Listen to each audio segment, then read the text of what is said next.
Welcome! I'm so glad you're here. I'm Gila Ross, parenting educator and coach, author of Living Beautifully and host of the Confident Parent podcast, bringing you the content you need to bring more ease, joy and love into your parenting so that you can show up as the parent you want to be to your children.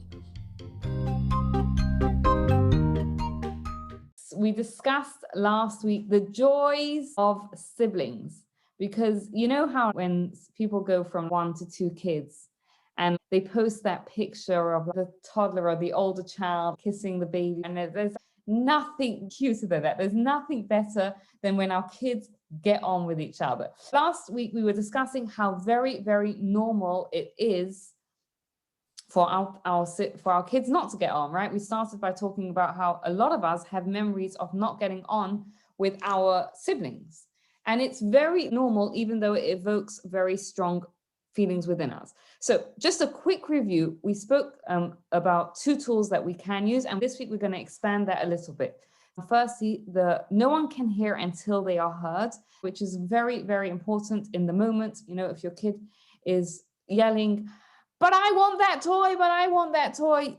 Until you've actually stopped and said, I hear that you want that toy, whatever it is, they're kind of stuck. So that's number one. And it's also something that, depending on what the issue is something that sometimes takes a little bit longer of a time. You know, when they're little, it could be easier, but as they get older, sometimes we have to actually spend time with them and sit with them and see when they are ready to talk to us. Did anyone have any experiences of using this tool? Yeah, I've been trying really hard since, I think you mentioned it, that tool a couple of weeks ago, to, like, with the girls, even if they're not like having a fight or anything, but they want to speak to me or show me something, I first put down my phone and listening to them, but also when they are having their moments and they're flying off the handle like Irish redheads are wont to do, like just stopping them and saying, I hear you, I hear that you're upset about that, or I hear that you want that and she has it. And they do seem to stop, you know, it stops them. So I think even just saying those words, it's been really like positive. That's amazing. I think if we put ourselves in the shoes of the person being heard, it's very, very powerful to be heard. I have used that tool with them, not necessarily within their fights, but anyway, I use it quite a lot, especially with the middle one, because he's quite emotional at times. And sometimes he's so emotional, he's not even heard me say, I can hear you know? And sometimes it takes time. I feel like it's not an instant hit with me when I say that to them. They're so engulfed by the emotion that's there. I can tell them I can hear them, but I think they just it comes over them in a way they can't control. Sometimes if they're not hearing it, if you tell them what they've told you, right? So if, you know, the kid is shouting, I don't want this toy, I don't want this toy, I don't want this toy. And you can say, you want the toy that your brother's holding. That's when they're stuck in the emotions, it might be hard for them to actually say the words. So we can actually say what is going on, and also we can ask them, did I get it right? Like, is that what's bothering you, or is it something else, in terms of trying to get to what really is bothering them?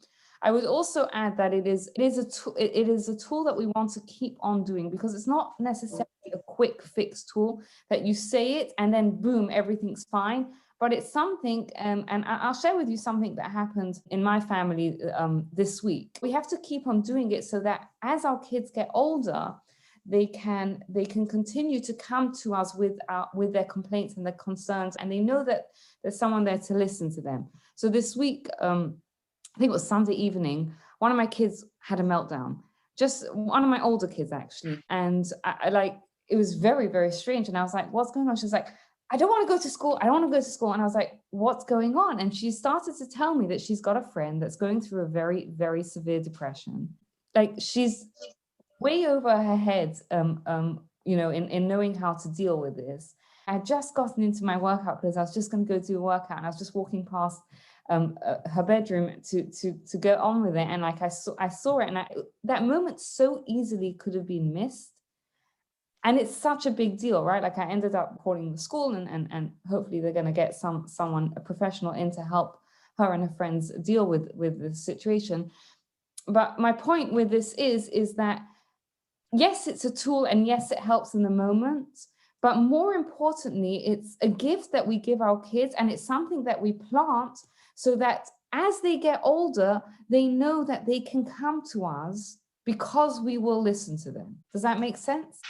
One of the other things we said is really, really one of the biggest tools. And again, this is not necessarily in the moment, but the more we do it, the more it's going to alleviate the sibling rivalry, is recognizing each child for their uniqueness, right? We say unique, not uniform is the tool, what is here, that it's all different. And the reality is all of us are different, and we all have different strengths and different challenges. And the more we as parents can look at our children and see their strengths and tell them about the strengths, right? The way we do that is through active recognition. When we just see a kid, wow, look at that, I see you drew a picture, look how much detail you put in, look how colorful it is, I saw that you gave something to someone else, right? Like the little things that we see in them, and that they know that our attention is not at short supply, and that we're going to recognize each one for what they are. Did anyone have any experiences with trying that out over the past week, or in general? I'll just share with you a little story, because sometimes we do things as parents and we wonder, like, what's the point? So I heard a story of a mum who used to write little notes for her child and put them in his lunchbox, and she never heard anything back from him.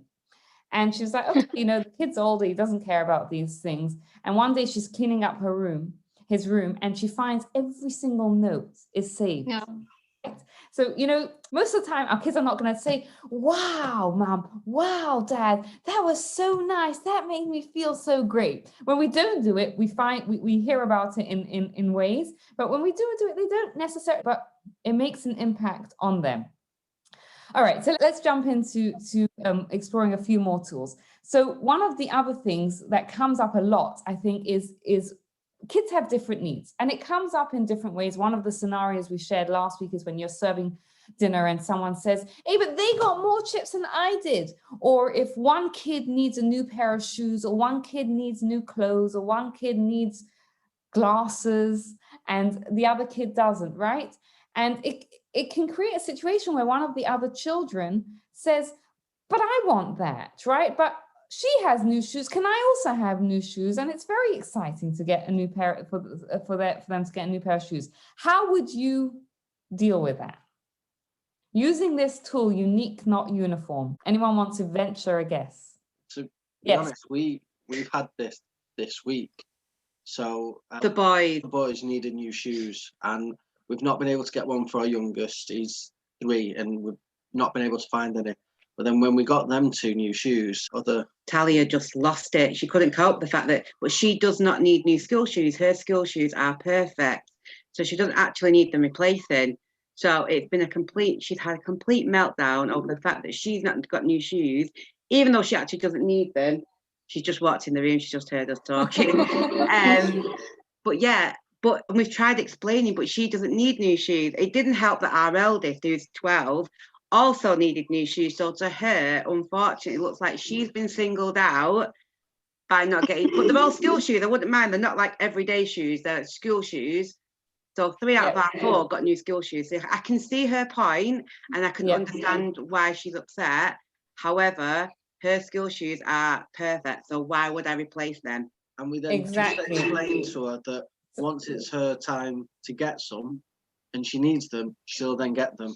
But there's no point buying and replacing something that's still usable. Firstly, the fact that I brought it up without the CCTV shows you it's normal. And the truth is, I don't know, like sometimes, I have this sometimes, like I go shopping and like, especially with the kids' clothes, and I'm like, what a shame I don't need to buy any kids' clothing, right? Because the clothing are so cute. We want it, right? But I think the way you handled it, where you said, look, the other kids need it. so they're getting it. And when it's your turn, you'll get it, right? It shows them, and they won't like it at the time, but it gives them a message that we cater for every child's needs when they need it, right? Even though in the moment she'll still be upset, but it gives her the message that we'll give you what you need, as opposed to I'm going to try and make sure that everyone gets equal, because we can't do that. And it's not healthy for our children to get exactly. They need to know that we will cater for their needs as they come up. And one other thing that I think is very, very helpful, and we learned this from Jacob. Jacob, at the end of his life, blessed his 12 children. And if you look through the blessings, each one is different. He gave each child a different blessing, because he knew that each of his children had different strengths. But what does he finish with? He finishes with the famous phrase that that we as Jews knows, which is Shema Yisrael Hashem Elokeinu Hashem Echad. Listen, O Israel, Hashem, God is our God. He is one God. God is one. And the message there that he's teaching them is that you're all different. Each one of you is different. And that's a great thing. Why? Because each one of you has a unique purpose that God has given, and God made you all different because God wants different things, right? What you can do, no one else can do. And the more we can sort of teach our children that you know, I'll use my kids' names, right? Like, Avi, you're different, and Baruch, you're different, and Ephraim, you're different, and David, you're different, and each one of you bring different things to the family, bring different things to the community, bring different things to the world, because God has given you a unique set of talents and personality and circumstances that no one else can hack. 100% needed for that. And I think the most powerful way to teach that to our children is by tool number 5, which is living the message, right? Because I think even as adults, we struggle with that sometimes, right? We look at someone else and we think they're so talented, or we look at someone else and think, you know, why do they have X, Y, Z and I don't? The more we can just look at ourselves and say, you know what? I have exactly what I need, and I need to now use what I have. That filters down to our children, and then we can really show that to our children that you also, right? I value you for what you bring. That fills a child up and helps them. And again, it's not a quick fix thing, but it's something that we want to keep on sowing in our children as they get older.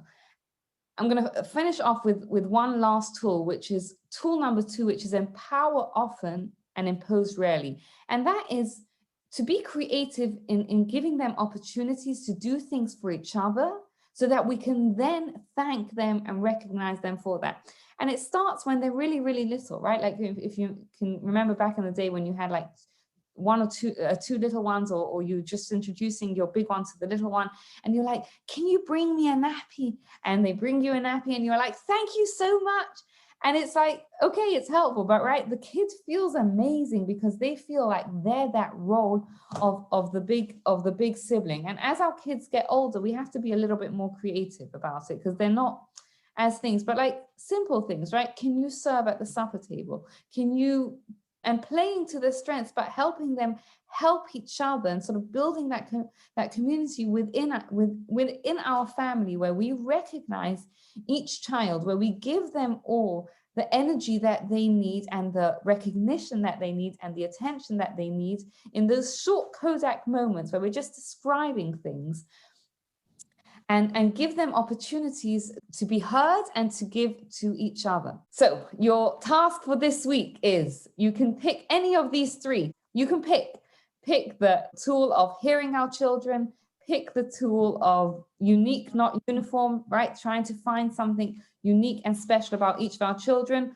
or trying to pick the tool of empowering them, finding creative ways where they can give to each other. Good luck using the tools. Thank you so much for taking the time to listen. I'd love to hear your thoughts, your feedback, your questions for future episodes. And please take a moment, think about someone else who might benefit from this, and forward it on to them. If you enjoyed this podcast, you'll love my book, Living Beautifully, for more insights on how to bring meaning, joy, love into your life based on timeless Jewish wisdom. Thank you. Have a wonderful day, and please take a moment to rate, review and subscribe to the podcast so you don't miss out.